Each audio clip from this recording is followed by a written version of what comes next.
আমি তার লাশটা ধোয়াবো, আমি তার লাশটা গোসল করে দিব, আমি তার জানাজার নামাজ পড়াবো। এই সাহাবী বলে নবীজি লাগবে না, প্রয়োজন হবে না। অনেক আগে তার বাবা মা গত রাত্রে কাম সেরে ফেলছে। এবার নবীজি বলে কেন? এবার আল্লাহর নবী মর্মাহত হইয়া আমার বন্ধুগণ মুখটা মলিন করে চলে গেলেন সাহাবীর বাড়িতে। সাহাবীর বাড়িতে যাইয়া ডাক দিয়ে বলতেছেন, আল্লাহর বান্দা বান্দি, কইলাম কি করলা কি? দুই বাবা মা স্বামী আর স্ত্রী হাত জোর করে বলেন, নবী গো মাফ কইরা দিয়েন গো নবীজি,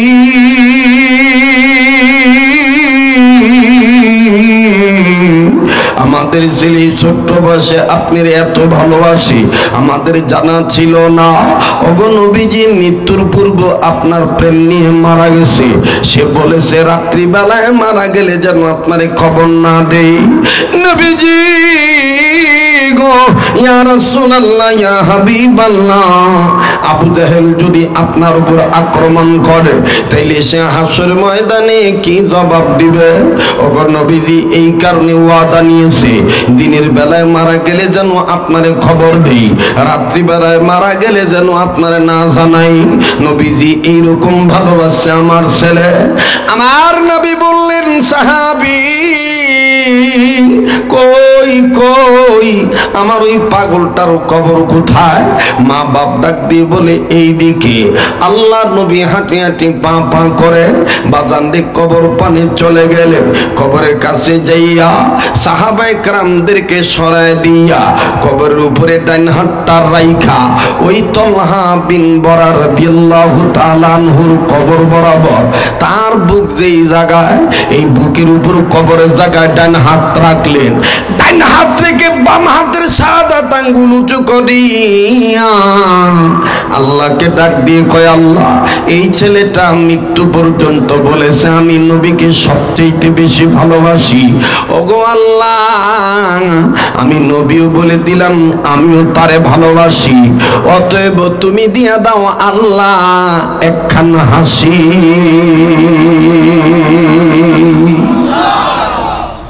আল্লাহ গো তুমি না হাসা পর্যন্ত আমি কবর থেকে হাত সরাবো না। এটা বানোয়াট কোনো কিস্সা কাহিনী না, বুখারী শরীফের ঘটনা। বাজানো আল্লাহর নবী হাতটা কবর উপর রাখলেন। ফানাজালা জিবরাইল আমিন, জিবরাইল আমিন হাজির হয়ে গেলেন। জিবরাইল আমিন হাজির হইয়া ডাক দিয়ে বললেন, ইয়া রাসূলুল্লাহ এই ছেলেটাই 12-13 বছর বয়সে ইসলামের মধ্যে পুরাপুরি প্রবেশ করার অর্থ বুঝতে যাইয়া আপনাকে তার জীবনের চাইতে, মা বাবার চাইতে, দুনিয়ার সবকিছুর চাইতে আপনাকে বেশি ভালোবেসেছে। ইসলামের মধ্যে পুরাপুরি প্রবেশ করেছে। আল্লাহ পাক হাসি দিয়া দিছে। আল্লাহ বলছেন, নবী বলছেন, সেই বলেছে তারা নাকি উভয় উভয়কে ভালোবাসে। আমি আল্লাহর হাসি চাই, যাও আমি দিয়ে দিলাম হাসি। এই বালককে বানাই দিলাম জান্নাতবাসী।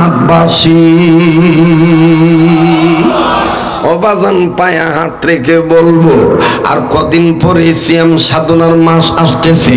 যুবক ভাইরা আমার, কদমতলী মধ্যপাড়ার ভাইরা আসেন না, 7 নং ওয়ার্ডের যুবক ভাইরা এখন থেকে নিয়ত করি আর আমরা ডাইনে বামে যাব না, ইসলামের মধ্যে পুরাপুরি ভাবে প্রবেশ করব। আল্লাহর দেওয়া 2টি চোখ দিয়া, এক চোখ দিয়া পৃথিবীর সব মানুষের গুণ দেখব, আর এক চোখ দিয়া নিজের দোষ দেখব। তাইলে দেখবেন ভালো হইতে পারবেন, তাকওয়ার গুণ অর্জন হইয়া যাবে, ইসলামের মধ্যে পুরাপুরি প্রবেশ করতে পারবেন। আপনার আকল বলে দিবে আমি মানুষ হিসাবে এই পোশাক পরিধান করব, আর পশু হিসাবে পশুরা উলঙ্গ থাকবে, এটাই স্বাভাবিক। ঠিক কিনা মুসলমান ভাইরা আমার, বন্ধুগণ গভীর মনোযোগ হয়ে শুনবেন, মনোযোগ ঠিক করবেন প্লিজ, অ্যাটেনশন প্লিজ। বাবা ও সাহাবী, বাবার সন্তান ও সাহাবী, দুইজনই নবীজির প্রিয় সাহাবী। সন্তানের বয়স, ছেলের বয়স 13 কি 14 বছর হবে। উদখুলু ফিস-সিলমি কাফা, দেখেন ইসলামের মধ্যে পুরাপুরি ভাবে কেমনে প্রবেশ করেছিলেন। আরে বন্ধু,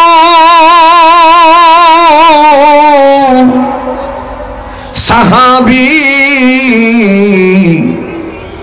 মাকে ডাক দিয়ে বলতেছেন, মা গো আমি বড় ক্ষুধার্ত, কদিন যাবত বাড়িতে কোনো খাদ্য নাই।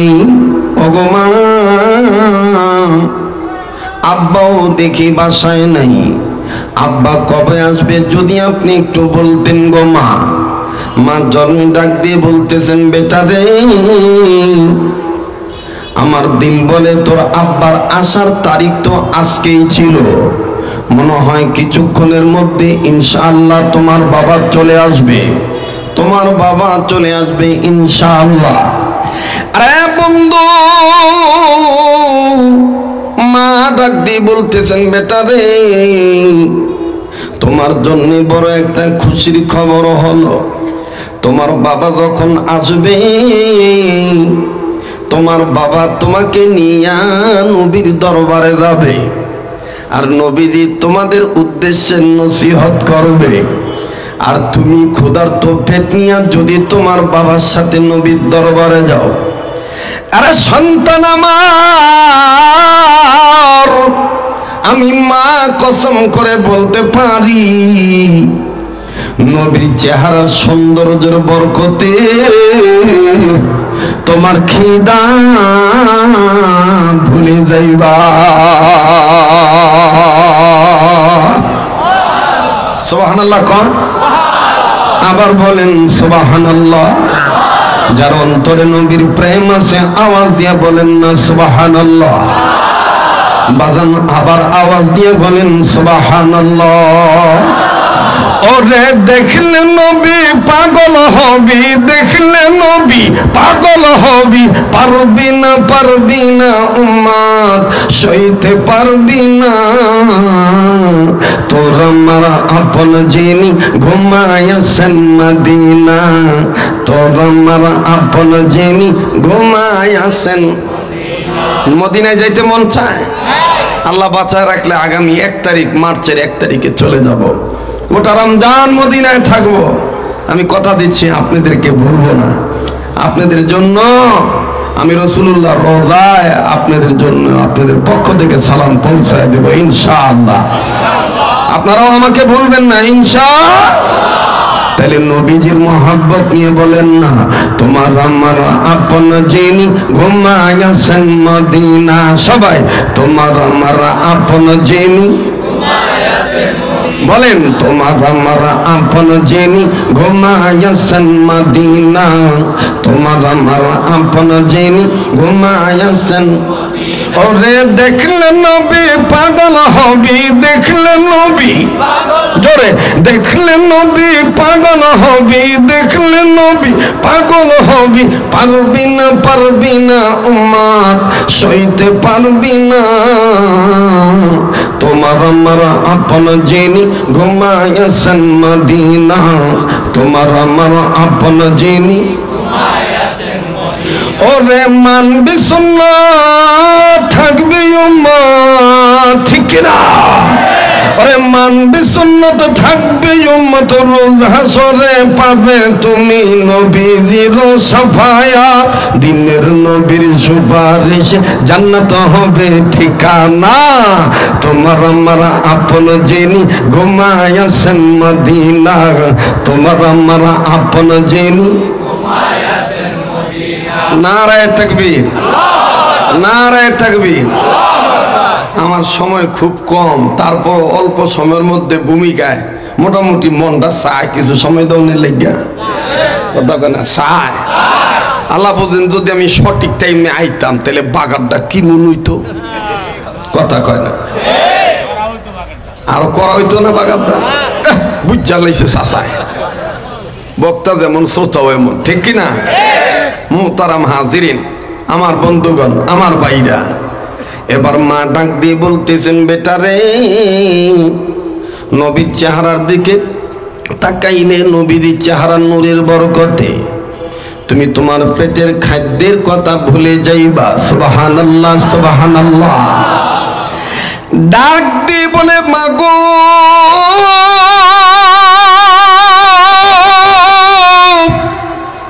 তাইলে আমার বাবা আসবে কখন? আল্লাহর কি কাম? বলতে বলতে বাবাই দরজার সামনে এসে গেছে। বাবাই গেটের বাইরে থেকে সালাম দিয়ে বলতেছেন, আসসালামু আলাইকুম ইয়া আহলাল বাইত। ওগো বাড়ির ঘরের বাসিন্দারা, তোমাদের প্রতি রবের পক্ষ থেকে শান্তি বর্ষিত হোক। এবার বাড়ির ভিতরের ছেলে আর তার বিবি সালামের জবাব দিলেন, অবাজান। স্ত্রী স্বামীর হাত থেকে ব্যাগ বস্কা যা আছে নামাইলেন। এবার সাহাবী সন্তানকে ডাক দিয়ে বললেন, বেটা জলদি জলদি চলো, নবীজির দরবারে যেতে হবে। এবার যখন রওনা দিবে বাপ বেটা মিলে, খুব খেয়াল করে শুনবেন বন্ধু আমার ভাইরা, হঠাৎ করে গৃহিণী সাহাবীর স্ত্রী ভিতরে যাইয়া আমার বন্ধুগণ, আমার বাবাজিরা ছোট্ট একটা খন্দর নিয়ে আসলেন। এই খন্দরটা ধারালো একটা তরবারি। এই তরবারিটা নিয়ে ডাক দিয়ে কয়, বেটা রে, নবীজির দরবারে যাইতেছ, এই নাও আমার পক্ষ থেকে তরবারিটা নিয়ে যাও। নবী যখন চাইবে তখন তুমি দিবা। সাহাবী ডাক দিয়ে বললেন, মাগো কোন যুদ্ধের তো তারিখ ঘোষণা হয় নাই, তরবারির কি প্রয়োজন?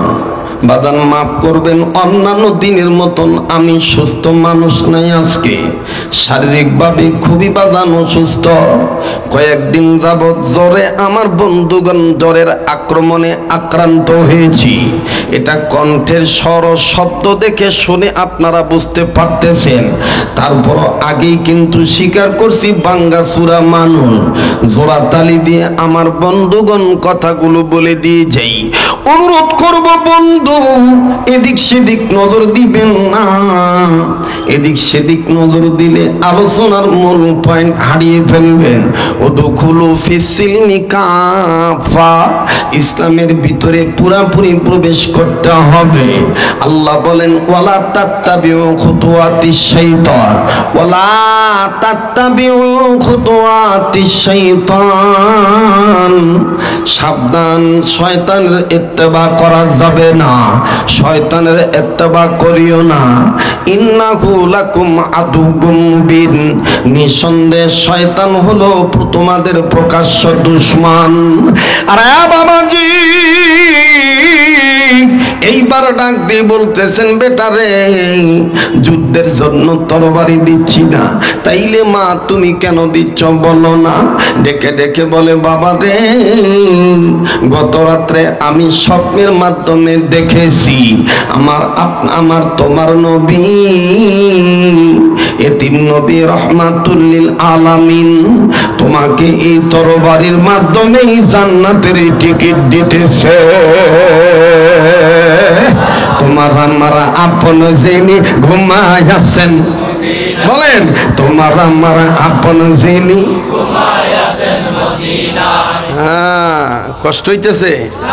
আমি মাঝে মধ্যে কই আমি ওয়াজের মাস্টার, কিছু কিছু বক্তারা পড়ে ওঠে, পরে আবার এখন কয় যে না ভাই ঠিকই কইছে। কারণ আমি যে কেমনে ফট করিয়া মানুষের মোড চেঞ্জ করে ভালান, বলছি যে এটা সবাই পারে না। কথা কয় না? এটা কার দান? যারা বলেন কার দান? আল্লাহর দান। আমি এখানে বুখারী পড়াইতে আসি নাই, আমি এখানে আপনাদেরকে কিতাব বুঝাইতে আসি নাই। আমাকে দাওয়াত দেওয়া হয়েছে ওয়াজ করার জন্য। এখানে বিভিন্ন মতের মানুষ আছেন, আমাকে সেই ওয়াজ করে যেতে হবে, ঠিক কিনা? মানে মোহতারাম হাজিরিন, তবে কথাগুলি যেন right method of application accordings to Quran and Hadith অনুযায়ী বর্তমান যুগ সন্ধিক্ষণ মডার্ন সিভিলাইজেশনে আমাদের যে কথাগুলি দরকার এই কথাগুলি যেন হয়, ঠিক কিনা বলেন? বলেন না আমিন? আবার বলেন আমিন। ডেকে বলে, আমি গত রাত্রে স্বপ্নে দেখেছি আমার নবী তোমাকে এই তরবারির মাধ্যমে জান্নাতের টিকিট দিচ্ছে। এই কথাটা শোনার পরে সাহাবী তলহা বিন বাররা রাদিয়াল্লাহু তাআলা আনহু আমার বন্ধুগণ খপ করে তরবারিটা ধরলেন, ধরে চলে গেলেন নবীর পানে। নবীর পানে যখন চলে গেলেন, অবাজান নবীকে দেখে সাহাবী কান্দে। এই বালক সাহাবী কাঁদতেছে। বাবা ডাক দিয়ে কয়, বেটা তুমি কান্দো কেন? ডেকে ডেকে বলে, আব্বু আল্লাহর কসম করে বলি মার কথা সত্য হইয়া গেছে। নবীজির চেহারা দেখা মাত্রই, নবীজির নূরানি চেহারার বরকতে আমার পেটের খিদা নাই, পেটের খিদা নাই। তাইলে বেটা তুমি কান্দো কেন?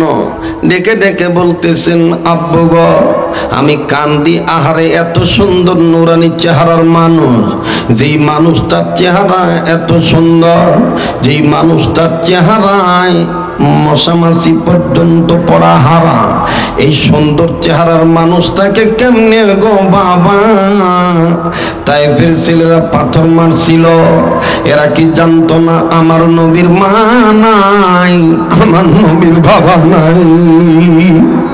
আমি এই জন্য কান্দি। বাবা ডাক দিয়ে কয়, বেটা রে তোমার কথার দ্বারা বোঝা যায় তুমি ছোট্ট বয়সের নবীজিকে অনেক বেশি ভালোবেসে ফেলেছ। ছেলেটা ডাক দিয়ে কয়, আল্লাহি বিল্লাহি তাল্লাহি উকসিম বিল্লাহ, আল্লাহর কসম করে বলি ওগো বাবা আমি তুমি বাবার চাইতে, ঘরে আমার মা আছে মায়ের চাইতে, এমনকি আমার জীবনের চাইতেও আমার এই নবীরে আমি বেশি ভালোবেসে ফেলেছি। বাজান এই কথাটা যখন নবীর কানে পৌঁছে গেল, আল্লাহ যখন জিবরাইল মাধ্যমে পৌঁছে দিলেন, আল্লাহ নবী দূর থেকে ডাক দিয়ে বলতেছেন, এদিক আসো বাবা। আমার ভাইরা সাহাবী নবীদের কাছে চলে গেলেন। নবী বললেন, তুমি একটু আগে কি বলেছ? ডেকে বলে, আমি বলেছি আমার বাবার চাইতে মায়ের চাইতে আপনাকে বেশি ভালোবাসি, এমনকি আমার জীবনের চাইতে আপনাকে বেশি ভালোবাসি। নবী বললেন, তাই যদি হয় তোমার মাঝে তোমারে তরবারিটা দিছে, বাইর করো। আওয়াজ দিয়া বলেন না সুবহানাল্লাহ। নবী বলতেছেন, বালক সাহাবী বলতেছেন, নবী গো সুবহানাল্লাহ সুবহানাল্লাহ আল্লাহু আকবার। মায় আমারে তরবারি দিছে, আপনি জেনে গেছেন। আমার মার স্বপ্ন তো তাইলে ঠিকই আছে। এই নেন গো নবীজি, আমার তরবারি আপনাকে দিয়ে দিলাম। অবাজান এইবার তরবারিটা নিয়া আমার ভাইরা, আমার কি কোনো দৌড়াদৌড়ি আছে? এন কোনো কেউ আইছে? এডি এরম করে কে? এডি কি আপাতত বন্ধ করেন। এডি তো রাস্তা হইলে একবার যায় আবার একবার আহে কেরে।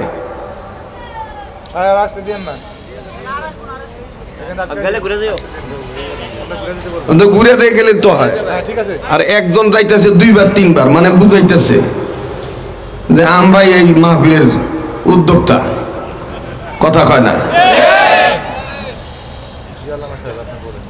মুসলমান ভাইরা আমার বন্ধুগণ, এবার ডেকে ডেকে বলতেছেন, যদি তাই হয় তরবারিটা দাও, তোমার মায়না দিছে। এবার তরবারিটা আল্লাহর নবী নিলেন, নিয়ে বাক্স মুক্ত করলেন। বাক্স মুক্ত করে নবীজি হাতে দিয়ে বললেন, তোমার বাবা কই? বলে, ওই যে আমার বাবা। ডাক দিয়ে বলে, বালক রে তুমি বলেছো তোমার বাবার চাইতে আমাকে বেশি ভালোবাসো, এই নাও তরবারি দিয়ে দিলাম, ওই যে তোমার বাবার কল্লাটা কাইটা আইনা আমার হাতে দাও। বাজান রে, বাবাও কিন্তু এই কথা শুনে ফেলেছেন। এবার বাবা জায়গায় দাঁড়ায় আছে। বালক সাহাবী মোটেও কালক্ষেপণ করলেন না। কালক্ষেপণ না করে তরবারিটা নিয়ে নবীকে যেহেতু বাবার চাইতে বেশি ভালোবাসে, এই জন্য নবীর অর্ডার ফলো করে বাবার কল্লা কাটার জন্য দৌড় মারছে। সব সাহাবীরা ডাক দিয়ে বলে, কেমন পাগল রে, নবীর বাপের চাইতে নবীরে বেশি মোহাব্বত করে, বাবার কল্লা কাটার জন্য ছেলেটা দৌড় মারলো। আর বাবাও দেখেন কেমন আশিক রাসূল, বাবা ওই জায়গায় দাঁড়াইয়া একটু এদিক সেদিক হচ্ছে না, একটু জায়গা 1 ইঞ্চি জায়গাও স্থানান্তর হচ্ছে না, বরঞ্চ চোখের পানি ছেড়ে মাটির দিকে তাকাইয়া কান্দের ডাক দিয়ে বলে, মাটি রে, তুই আল্লাহর কাছে তোরে নিয়ে শুকরিয়া আদায় করি, তুই আল্লাহরে জানায় দিস আমি বড় ভাগ্যবান যে আমার সংসারে এইরকম একটা আশিক রাসূলের জন্ম হইয়া গেছে। এরে কদমতলী মধ্যপাড়া 7 নং ওয়ার্ডের যুব সমাজ এলাকার বাইরা, কোনদিন ওয়াজ নিয়ে ফাঁকিবাজি করি না, দিল দিয়া অন্তর দিয়া মেহনত করে বয়ান করি, যার কারণে বাজান আল্লাহ এখনো ভালো রাখছেন।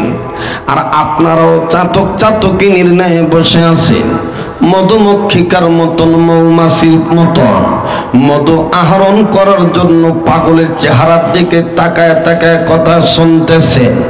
আমার বন্ধুগণ, আমার বাবাজিরা, তাই বলি দিলটা নরম করে দেন। দেখুন তো দেখি 1 ফোঁটা চোখের পানি ফালাইতে পারেন কিনা। কান্না না আসলো কান্নার ভান ধরবে। এবার সাহাবী যখন তরবারিটা নিয়া কালক্ষেপণ না কইরা বাবার কল্লা কাটার জন্য যখন দৌড় মারছি, বাজানো বাবার কাছে যাইয়া কল্লা বরাবর তরবারিটা উঁচু করছে, বিসমিল্লাহ আল্লাহু আকবার বলে যখন কোপ মারবে, নবীজি ডাক দিয়ে বলে, থামো গো সাহাবী, প্রমাণ হইয়া গেছে বাবার চাইতে আমারে তুমি বেশি ভালোবাসো, আসো তোমার জায়গা আমার বুকে। এবার নবীজি যখন 2 হাত বাড়াইলেন তাকে বুকে নেওয়ার জন্য, বাজান রে, বাবাই সন্তানটারে ধাক্কা দিয়া কয়, কপাল লাইগা গেছে রে, নবীজির সিনার সাথে তোর সিনা লেগে যাবি, তুই জান্নাতি হইয়া যাবি। আল্লাহু আকবার। বাজানে যখন নবীজি 2 হাত বাড়াইলেন, এই বালক সাহাবী বাবা সহকারে আসতেছেন। এবার নবীজির সিনার সাথে সিনা যখন লাগাইলেন, অবন্ধ সিনার সাথে সিনা লাগানোর পর নবী সিনার সাথে যখন ওই সাহাবী সিনা লাগাইলেন, নবীজি এবার পিঠে হাত বুলাই দিয়ে বলে, তোমার বাবারে কইয়া দিও তোমার মরণ হইলে যেন আমারে না জানাইয়া কবর না দে। এই বালক সাহাবী বলে, নবীজি কি বলতেছেন? আমি মারা গেলে আমার বাবা যেন আমার আপনার না জানে কবর দেয়, বুঝলাম না। বলে, হ্যাঁ আমি বলে দিলাম, তুমি মারা গেলে তোমার মা বাপ যেন আমারে না জানে কবর না দেয়, কেননা আমি নবীজি নিয়ত করে ফেলেছি তুমি মারা গেলি তোমার লাশ আমি নবী নিজের হাত দিয়ে ধোয়া দিব, আমি তোমার লাশটা গোসল করায় দিব, আমি রহমাতুল লিল আলামিন নিজে তোমার গায়ে কাফনের কাপড় পেঁচায় দিব, আমি নবী নিজে তোমার জানাজার নামাজ পড়াবো, আমি নবী নিজে কোলে করে নিয়ে তোমার লাশটা কবরে নামাবো, এমনকি আমি নবীজি নিজেই আমার হাত দ্বারা তোমার কবরে মাটি পুরা করে দেব।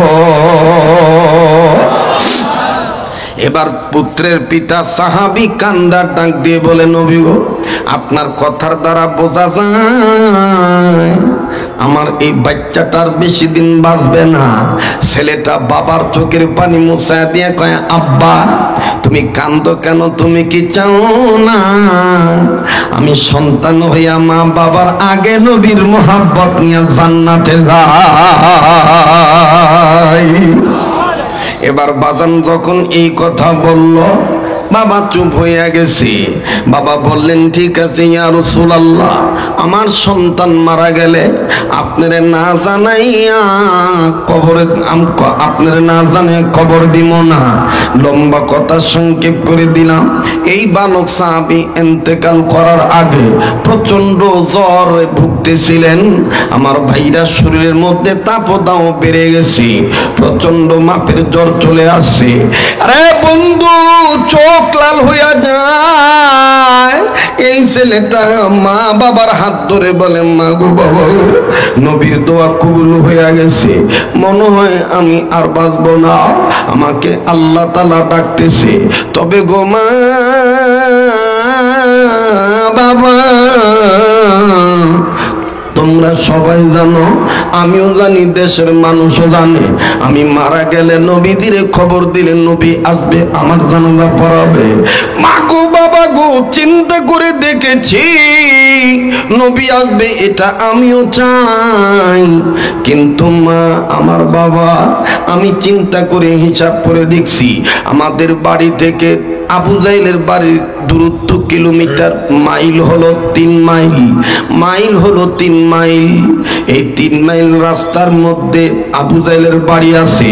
ওগো মা বাবা, আমি যদি রাত্রিবেলায় মারা যাই আর রাতের আঁধারে যদি নবীজি আমার মরার খবর পাইয়া আমারে মাটি দিতে আসতে চায়, প্রতিমধ্যে যদি আবু জাহেল আমার নবীরে আক্রমণ করে, আমার নবীরে যদি মারে, আমি কাল কিয়ামতের ময়দানে কি জবাব দিব গো আব্বু আম্মু?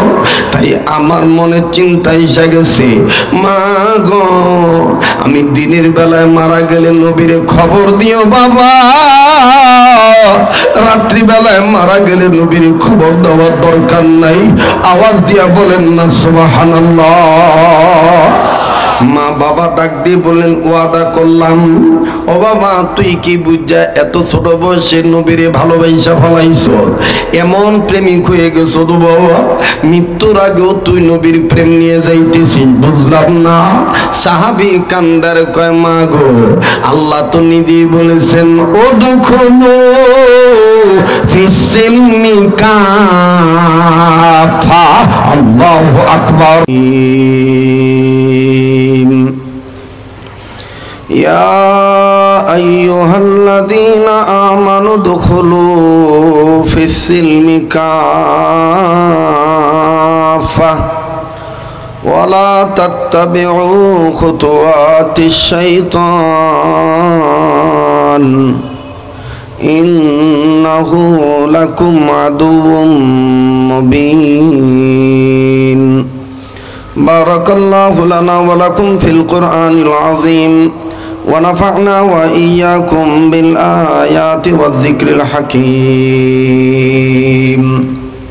কদমতলী মধ্যপাড়া 7 নং ওয়ার্ড যুব সমাজের উদ্যোগে পাশাপাশি অত্র এলাকাবাসীর প্রচেষ্টার ফসল দ্বিতীয় বার্ষিক তাফসিরুল কোরআন ওয়াজ ও দোয়ার মাহফিলের অত্যন্ত পরম শ্রদ্ধেয় মান্যবর সম্মানিত সভাপতি, আজকের মাহফিলের মান্যবর প্রধান অতিথি বীর মুক্তিযোদ্ধা আলহাজ মোহাম্মদ গিয়াসউদ্দিন সাহেব, আজকের মাহফিলের যিনি সম্মানিত সভাপতি জনাব মোহাম্মদ শামীম আহমেদ হালি সাহেব, আজকের মাহফিলের আমন্ত্রিত আলোচক বৃন্দ যিনারা ছিলেন, বিশেষ করে আলোচনা করেছেন হযরত মাওলানা মুফতি হারুনুর রশিদ সাহেব, এবং কথা বলতেছিলেন আমার অত্যন্ত পরম শ্রদ্ধার ভাই হযরত মাওলানা ফজলুল করিম ফারুকী সাহেব, অন্যান্য ওলামা ইকরামগণ। পাশাপাশি মঞ্চে উপস্থিত আছেন এলাকার গণ্যমান্য ব্যক্তিবর্গ, দূর দূরান্ত থেকে আগত সর্বস্তরের মুসলমান ভাইরা আমার, পর্দার অন্তরালে পরম শ্রদ্ধেয়া পর্দানিসীন আমার মা ও বোনেরা, আল্লাহ জাল্লা শানুহুর দরবারে লাখো কোটি শুকরিয়া আদায় করি যে মহান আল্লাহ আমাকে আপনাকে উম্মতের আলেমদের মজমায় বেহেশতের বাগানে নেক কাজে শরীক হওয়ার তৌফিক দান করছেন। সে মালিকের দরবারে জবান খুলে কালিমাতুশ শুকর আদায় করি, বলি আলহামদুলিল্লাহ। আমার ভাই মাওলানা ফজলুল করিম ফারুকী সাহেব আলোচনাটা সবে মাত্র সম্ভবত মোড় তুলছিলেন, যেটারে আমাদের নারায়ণগঞ্জের ভাষায় বলে রান্না করার আগে বাগার দেওয়া শুরু করছিল। বাগারটা সেট করে উঠছে আর আমি জেট করে আইয়া পড়ছি। কারণ আমার একটা কারণ হলো, আমি মাহফিলটা শুধুমাত্র আমাদের মাওলানা মুফতি হারুনুর রশিদ সাহেব এলাকাবাসীর পক্ষ থেকে আমাকে আদেশ করছেন, আমি রাখছি এশার পর থেকে এখানে আলোচনা করব 1.5-2 ঘন্টা। কিন্তু তকদিরের লিখন যায় না কখনো এটাকে করা খণ্ডন। কথা বলেন ঠিক কিনা? আমি আসতেছি কুমিল্লা দেবিদ্দার ফাতেহাবাদ দরবার থেকে, সেখানে বাদে মাগরিব থেকে এশা পর্যন্ত আলোচনা ছিল। 8:30টায় 8:45টায় মঞ্চ থেকে নামছি, নামাজ পড়ে আবার অর্ধেক কথা এটারে মেকআপ দিয়ে নামুন লাগছে। এখন সেখানে অনেক ওলামা একরাম ছিলেন, ওখান থেকে আসতে এরপরে জানেন আপনারা যে এই সময় দাউদকান্দির টোল ঘরের আগে অনেক জ্যাম থাকে। তো যাই হোক, আমি এখানে আসছি, এখান থেকে কথা বলে আমার আবার যেতে হবে চৌধুরী বাড়ি এলাকায়। এই মাহফিলটা আমার গত বছর রাখা। তো যতক্ষণ আমি কথা বলি আমার কথা আপনারা খেয়াল করে শুনবেন। আমার পরে আন্তর্জাতিক কারি সাহেবরা আছে, ওনারা তেলাওয়াত করব, আরও যত বক্তা আছে কথা বলবো। আমি ভাঙ্গাচুরা মানুষ, জোড়া তালি দিয়ে কয়টা কথা কই আমি যাইগা। মহতারাম হাজির, কইছিলাম এই ফ্যানটা বন্ধ করে দিতে। এই ফ্যানের কারণে মাইকের আওয়াজ কম হইতেছে। 28 বছর ধরে চুঙ্গা ফুয়াই, কোন হানে কোন ঝামেলা এটা দেখলে আমি টের ভাই। আর কেডা ইতর কেডা বান্দর এটা চেহারা দেখলে কইতানি। অন্তত এই যোগ্যতাটা আল্লাহ আমারে দিছে।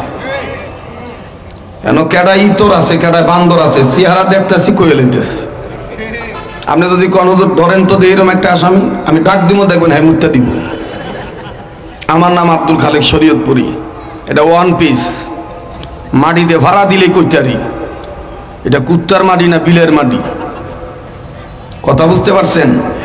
হারাম খাইও না, সলসাতুরি করিও না। কাউকে সলসাতুরি করতে দেখলে এটা আমি সহ্য করতে পারি না। কথা বুঝাইতে পারছি? উপরে ফিটফাট, ভিতরে সদরঘাট। আমার চাইতে সদরঘাট বেশি কেউ জানো নাই, আর ফিটফাট আমার চাইতে বেশি কেউ থাকেও নাই। লুঙ্গি বুইরা করতে পারি, কিন্তু আমি কিন্তু ভিন্ন ধরনের মানুষ। আর এই আমরাই এখানে এখনো কেউ আন্তর্জাতিক নেই, কেউ কোনো বিখ্যাত কুখ্যাত নাই, কেন আমরাই। মহতারাম হাজিরিন, আমি ছোট্ট একটা কথা দিয়ে ওয়াজটা শুরু করি। আমরা সবাই জানি মানুষ পোশাক পরিধান করব, ইহাই স্বাভাবিক, আর গরু ন্যাংরা থাকবো, ইহাই স্বাভাবিক। কথা কয় না? আমার ওয়াজ তো জানেন এরমই ফাঁকনা কথা। মানুষ পোশাক পরিধান করবে, ইহাই স্বাভাবিক। গরু বকরি ঘোড়া ছাগল কুকুর বিড়াল উলঙ্গ থাকবে, ইহাই স্বাভাবিক।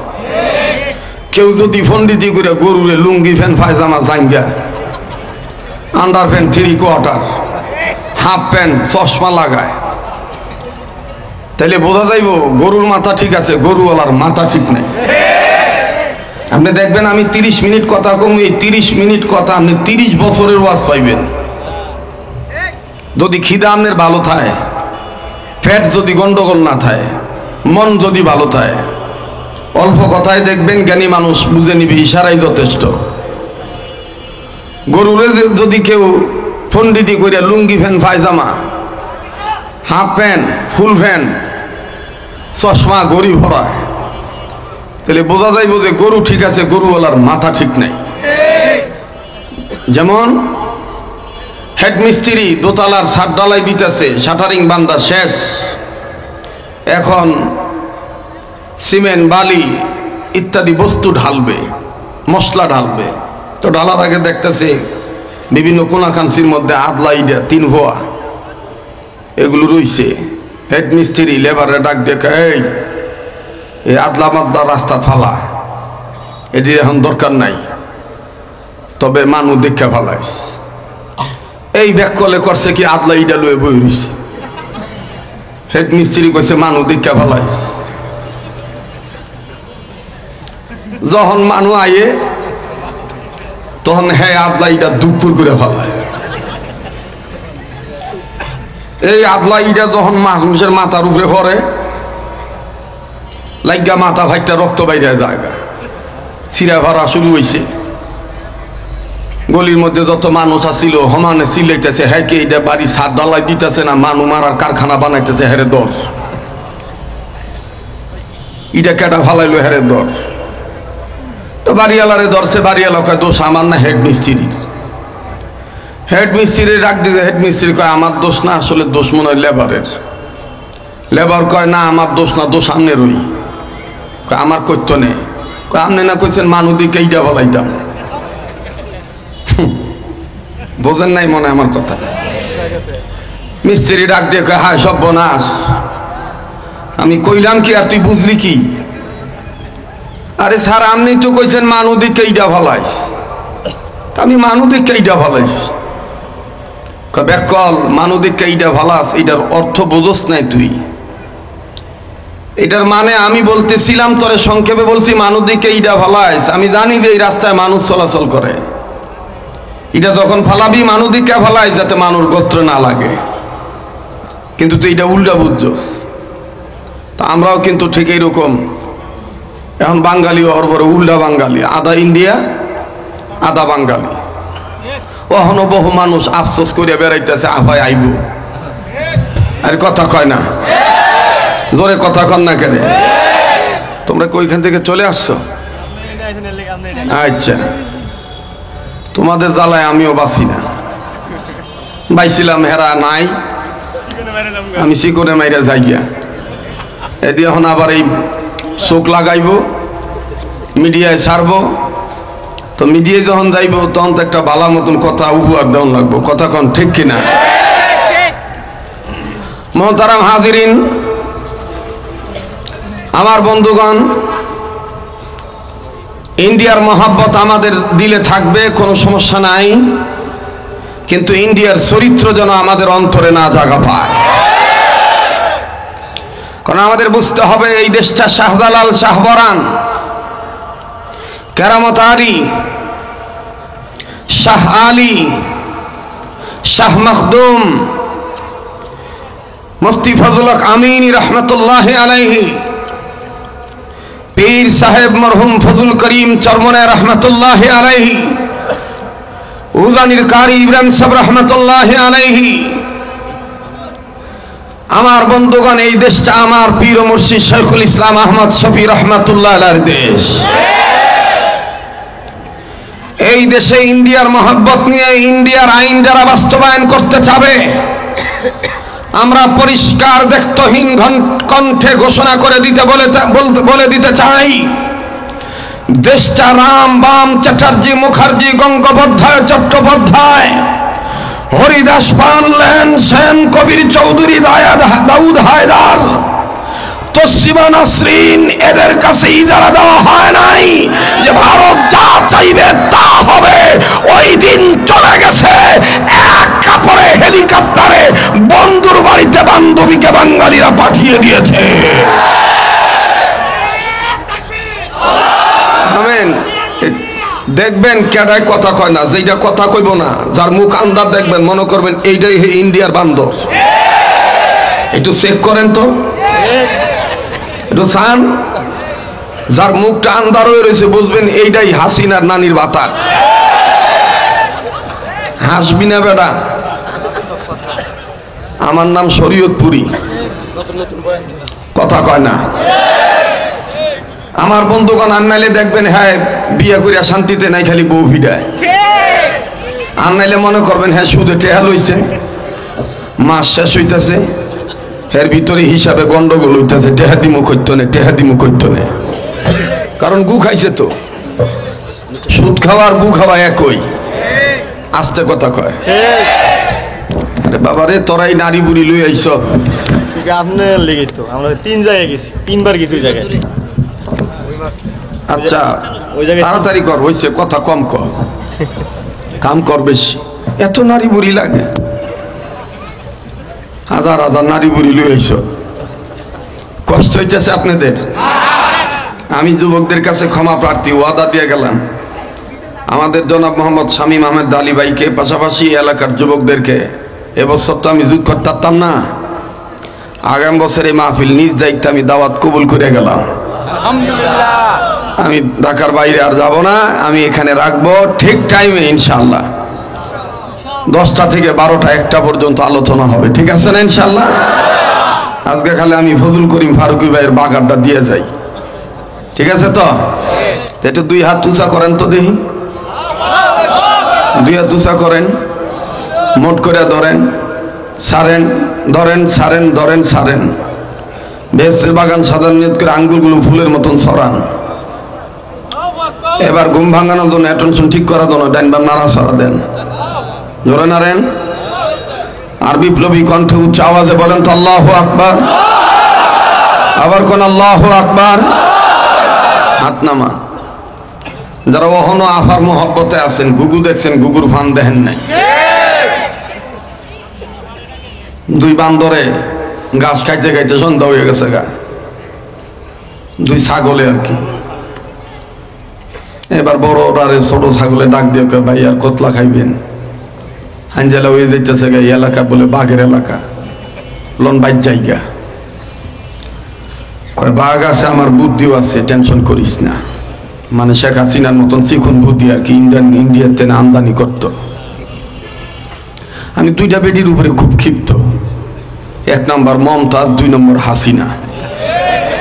মানে 2টা বেডি আমারে খুব জ্বালাইছে, আঙ্গার করিয়া লাইছে। খালি যদি পাইতাম চুলের আগার মধ্যে কেরাসিন তেল ডাইলা দিয়ে আগুন লাগা দিয়ে দেখাইতাম মানুষের জ্বালাইলে কি মজা, কথা কয় না। কখনো কি মায়া কান্না কান্দে নাটক করে আমাদের শেষ সম্বলটাও পুড়িয়ে দিল। আমরা কে দোষ করেছি? নাটকের ঘরে নাটকই, কি নাটক? নাটক খোদা বাইর করব, কথা কয় না। আমার বন্ধুগণ, আমার ভাইরা, মনে রাখতে হবে রাজনীতি যে যে দল করবেন এটা আপনার ব্যক্তিগত ব্যাপার, that is the personalist. I have no objection, আমাদের কোনো অভিযোগ নাই। ক্ষমতায় কে আসবে, ক্ষমতায় কে বসবে, কে যাবে, এটা নিয়ে আমাদের মোল্লাদের মাথা ব্যথা নাই। কিন্তু ক্ষমতার জোরে যদি কেউ কোরআনের পাতায় আগুন ধরাইতে চায়, টুপি দাড়িকে যদি অবজ্ঞা করে, টুপি দাড়িকে যদি ক্রিটিসাইজ করে, আলেমদেরকে যদি জঙ্গি মামলায় ফাঁসাইতে চায়, তারা কোনোদিন বাংলার মসনদে বেশি দিন টিকে থাকতে পারবে না। মোহতারাম হাজরিন, তো ছোট ছাগলে বড় ছাগলে কইলো, বড় ছাগল মানলো না, খাইতেই থাকলো 17 বছরের মতন। হয়ে গেছে গা সন্ধ্যা, এখন বড়টাই কয় চক্কি দি দেখি না, পেঁপা শুরু করছে, বেয়া শুরু করছে। ছোটটাই কয় আগেই কইছিলাম, গরিবের কথা বাসি হইলেও বলে। বড়টাই ডাক দিয়ে কয় যাই হোক, লোভে অতি লোভে তাঁতি নষ্ট, লজাই একটা গর্তের মধ্যে ঢুকে যাই, সকালবেলা বাই জামগা। এবার গর্তের মধ্যে ঢুকছে, কতক্ষণ বদে ছোটটায় চিৎকার দিয়া কান দেওয়ার ডাক দিয়ে কই আইলাম। কয় কে রে? কয় আমার নাহদি বাঘের গন্ধ হইতেছে। বালা করে খুঁজা দেখে যে গরুর চামড়া, ছাগলের চামড়া, হরিণের চামড়া, হাড্ডি মাড্ডি বাঘ যে খাইছে আর কি, এটির মধ্যে পাইছে। ছোটটাকে আমি থাকতাম না, বউটা ডাক দিয়ে কয়, লাগা মরলে দুইজন এক লগে মরমু, বাঁচলে দুজন এক লগে বাঁচমু, দেখ বাঘ আইনি। মাথা আলগি দিয়ে দে, বাঘ আইতাছে। ছোটটাই কয় ভাই আইতাছে, কি করতাম? বড়টাই কয় আমি যা কমু তুই খালি এইভাবে ঠিক ঠিক কবি, তাহলে বাঘকে বাঘের 14 গোষ্ঠী হের বাইতাইতো না। এইবার বড়টায় বাঘ যখন কাছাকাছি আইতাছে, বড়টায় সিগন্যাল দিয়া ছোটটারে ঠিক কনে লেগে কইতাছে, বাইরে আজগা 1 বছর ধরে কইতাছ বাঘের গোস্ত খাবি, বাঘের গোস্ত খাবি, তোরে দিতে পারি না। ওই দায়িত্বে চিন্তা করিস না, হ্যাঁ আইলে হ্যাঁ দৈরে হ্যাঁ গোস্তটা তোরে খাওয়াই দেব। ছোটটার কয় তাই নাকি? এইটা হই না বাঘে যাওয়া আইতে আসিল, হ্যাঁ গেছে গা। নেন্দা বিড়ালের মতো নিচের দিক দিয়ে দৌড় মারছে, তো গাছের ডালে বউ আসিল বান্দর। বান্দরে ডালের তেনে কয় মামু তোমার বাড়ি নেয় এই দিক হে দিক যাও কই? তো বাঘে তখন মোটা গলায় কয় কথা কইস না, আমি নিজের কানে শুনছি আমার ঘরে কেটা জানি ঢুকছে, আমার গোস্ত খাওয়ানোর লেগে অপেক্ষা করতেছে। বান্দর কয় মামুর যে কথা, ছাগলের তালে আপনিও পাগল হইছেন? আমি নিজে দেখছি 2টা ছাগল সন্ধ্যাবেলায় দিক দিয়ে ঘাস খাইতে খাইতে উপায় অন্ত না ভাই আমনের ঘরে যে ঢুকছে, বুদ্ধি বাইর করছে বাসুনের লেগে। কয় তুই হাসা করতেছ? কয় হ। আমার বিশ্বাস হয় না। কয় মামু তাইলে ওয়াদা দাও আমি নামলে তুমি আমার খাবলা দিবা না। বাঘে তখন কয় মামু বাইক না, যেখানে আপদ নাই বিপদ নাই সেখানে আয়। বান্দরে নামছে, নাইমা কয় মামু তুমি আমার লেগে এত ভালো ব্যবহার করতেছ, যাও তোমার লেগে আমার জীবন বাজি রাখলাম, তোমার নেন্দার লোক আমার নেন্দাটা বাঁধলাম, খাইলে আগে হ্যাঁ আমারে খাইব। তোমার বিশ্বাস স্থাপনের লিগে তোমার নেন্দার লগে আমার নেন্দাটা বাঁধলাম, তুমি পিছিয়ে তো আমি আগে তাই। বান্দরে আগে আগে যাইয়া বান্দরে টাইনা টেনে লয়ে যা, মামু এখন যাগো, তুমি যেটা মনে করছো এইটা না, আমার কথা বিশ্বাস করো। তো এইভাবে আমার বন্ধুগণ টাইনে টেনে লয়ে যেতেছে। ছাগলে বড়টায় ডাক দিয়ে কি রে, হ্যাঁ কি ডবলাইতেছে? কয় মনে হয় দেখতো কেটায় কেটায়? বান্দর আর বাঘে। আবার নাম, আবার কমু মানে কবি ঠিক হই ঠিক হই ঠিক হই, তা দেখবি দোনরা নেন্দা সিডে ফলাইব। এইবার যখন বান্দর বগলাইয়া পড়ছে হেডাম দেখাইয়া, এবার বড় ছাগলে ডাক দেখো ভাইরে পলাইয়া সার তো ভরে নাই। ছোটরা কয় কেরেও ভাই? কয় 4 মাস আগে না একটা দায়িত্ব দিয়েছিলাম বান্দর, মোটা দাদা বাঘ পাইলে নেন্দার লগে নেন্দা দিয়া বাইন্দা ঠাইনা টেনে লয়ে ওই দেখ ভাই বান্দরে আঙ্গ কথা মানছে ভাই, নেন্দার লগে নেন্দা বাইন্দা ঠাইনা টেনে লয়ে আইতাছে। বাঘে কয় সর্বনাশ তো, হেরা তো জাতি ভাইরে ঠিক হইয়াছে রে, হেরা তো আমার মারার ভাও করছে। হুরু নেন্দা যা যাগা, আমি বাচ্চা থাকলে নেন্দা আরো কত ভামু, যেমন দরকার এমন না হোক, তারপর একটু নেন্দা ভামু, ছিঁড়ে ছিড়ু বাঘে নেন্দা ছিঁড়ে দৌড়। বিশ্বাস করেন এখন কাঠটুপি চক্কা কাঠটুপি গোল, কেটা ঘাড়াইয়া মিলাত পরে, কেটা হুইয়া পরে, কার জামা ফাড়া কার জামা গোল একটান বাদ দেন। বাদ দিয়ে দেশ রক্ষার জন্য, সমাজ রক্ষার জন্য, ইমান হেফাজত করার জন্য কাঁধে কাঁধ মিলিয়ে ঐক্যবদ্ধ হন। এই ভারত আর হাসিনা আর রাশিয়া যতই নেন্দার লগে নেন্দা বাইন্দা থাক, আমাদের টেকনিকের কাছে ইনশাআল্লাহ বাঙালি মুসলমানদের ইমানের স্পিরিটের কারণে তাদের নেন্দা ছিঁড়ে তারা মহাসাগরে বঙ্গোপসাগরে পড়ে হাবুডুবু খাবে। এজন্য আমাদের এক হওয়া দরকার। আমাদের কি হওয়া দরকার? জোরে কোন কি হওয়া দরকার? তাহলে আবার পিছনের কথায় ফিরে যাই। মানুষ পোশাক পরবে ইহাই স্বাভাবিক, গরু উলঙ্গ থাকবে ইহাই স্বাভাবিক। আমার বন্ধুগণ, আমার ভাইরা, পবিত্র কোরআনুল কারীমের এখানে আয়াতে কারিমা তেলাওয়াত করেছি, যে আয়াতে কারিমার মাধ্যমে আল্লাহ ইমানদার বান্দাদেরকে বললেন, তোমরা ইমানদাররা ইসলামের মধ্যে পুরোপুরি ভাবে প্রবেশ করো। তাহলে কি আমি অর্ধেক করব না পুরোপুরি? জোরে কোনো অর্ধেক না পুরোপুরি? অর্ধেক ইসলাম পুরোপুরি ভাবে ইসলামের মধ্যে প্রবেশ করবে যারা, মরার পরে জান্নাতে প্রবেশ করবে তারা। কেননা আল্লাহর হুকুম নবীর তরিকা মতে চলার নামই ইবাদত। ঠিক কিনা? এই ইবাদত যারা দুনিয়াতে ঠিক মতন করবে মরার পরে তারা জান্নাতে প্রবেশ করবে। ফাদখুলি ফি ইবাদি ওয়াদখুলি জান্নাতি।